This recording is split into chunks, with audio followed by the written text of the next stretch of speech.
Yes, Stephen and Dinah, they are definitely very serious about this. Tonight, they are going to use an emergency provision to get a vote on this. And just a few minutes ago, I spoke with the township clerk. She says she thinks it's very possible that there's support in the community and on the township board to get this passed. Now, remember, as you mentioned off the top, K2 Spice, there's many different brands for this stuff. It's called a lot of different things, but the bottom line is it's all kind of the same. It's basically a synthetic marijuana. It kind of looks like pot. It's sprayed with chemicals.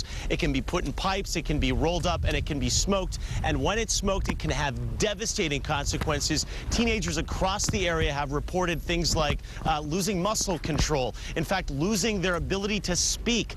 We've had people describe the after effects as basically destroying people's brains. Now, there's a number of different municipalities in the area that are debating banning this from cities and townships across the area. And in fact, in the state right now, they've already passed a ban in the Senate. It's in the House right now. I spoke to a source today who says he thinks this is going to go from the House to the governor's desk by the end of the month. And he says he thinks that once that's signed, it will take effect immediately. But West Bloomfield right now, among a number of cities and townships, as I mentioned, not wasting any time. They don't want to wait for the state. They want to ban this now.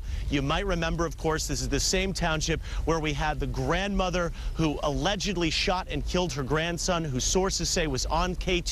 And our sources tell us that that grandmother feared him because of his violent behavior when he was on that K2. So a lot of issues surrounding this drug. It is legal. You can buy it in any gas station, essentially, or grocery store. Teenagers are smoking it. Parents are scared about it, and they want this stuff off the shelves and out of these townships. So that's what we'll be watching tonight to see if this emergency provision works and if they can pass it here on the board. Back to you. Yeah, Tom, they jumped pretty quickly on it there in West Bloomfield. You said get ahead of the state and everybody else. What do you think is going to happen? Will they pass this kind of thing, and will it stand up if the state hasn't passed something yet?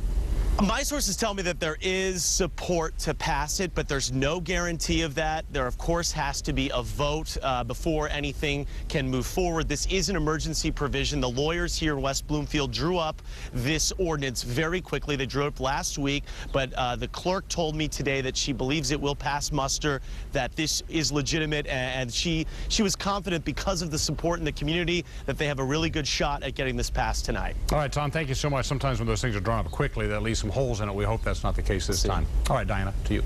Macomb County is getting tough tonight with a